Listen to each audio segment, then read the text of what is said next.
Bonjour, bienvenue sur la chaîne Le Fruit de la Vigne. La vidéo que je vous présente a pour titre « Ne me juge pas ». Vous avez certainement entendu dire autour de vous, ou vous-même l'avez peut-être vous dit, « Arrête de me juger ». Pourtant, on ne peut pas ne pas juger. Pour la simple raison, c'est que le jugement sont des raisonnements raisonnés à partir de pensées produites par l'esprit. Je m'explique. Le propre de l'esprit est de produire de la pensée. Quant à la pensée, c'est la faculté que l'on a de rassembler des informations, puis de raisonner à partir de ces informations. Un raisonnement, c'est quoi? C'est une suite de jugements qui, s'enchaînant les uns aux autres, va nous conduire à un jugement final, c'est-à-dire à la conclusion de la pensée. Mais attention, un refoulement n'a rien à voir avec un processus raisonné. C'est-à-dire un désir refoulé est ignoré comme désir. Alors bien que l'on ne puisse pas juger, il est possible d'avoir un mauvais jugement. J'aurais voulu pour ça vous lire un passage de l'Évangile selon Luc, chapitre 18, et le verset 9 à 14.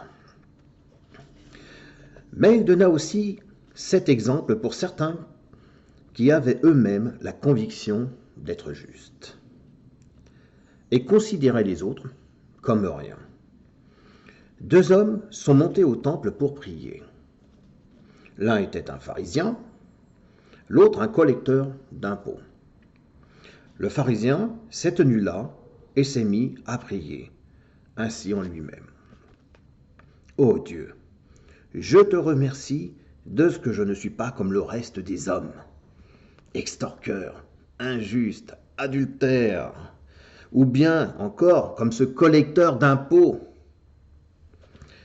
Je jeûne 2 fois par semaine, je donne le 10e de tout ce que j'acquiers. Or, le collecteur d'impôts, se tenant à distance, ne voulait pas lever les yeux vers le ciel.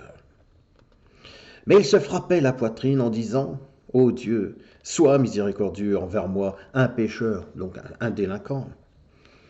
Je vous le dis, celui-ci est descendu chez lui, s'étant révélé plus juste que cet homme-là, parce que tout homme qui s'élève sera humilié, mais celui qui s'humilie sera élevé. » Voyez-vous? Et vous-même, vous faites partie des personnes qui guettent la moindre faute de votre prochain? Moi, personnellement, j'aimerais vous dire que non. Mais il me reste beaucoup de travail encore à faire sur moi. Il nous faut sortir de cette image caricaturale. Cette parabole que Jésus nous offre, est ce qu'on appelle une projection mentale ou une image projetée. Cette image projetée qui nous rappelle que nous avons des défauts et nous avons des qualités. Mais une qualité, c'est quoi? Eh bien, c'est un défaut qui, à un moment donné, a su se rendre utile. Votre mauvais jugement ne fait peut-être que cacher votre propre insécurité et peur d'être jugé. Les jugements laissent des traces. C'est le regard que vous posez sur vous qui détermine votre valeur et non la place que vous occupez. Vous êtes les premiers à vous juger, n'est-ce pas?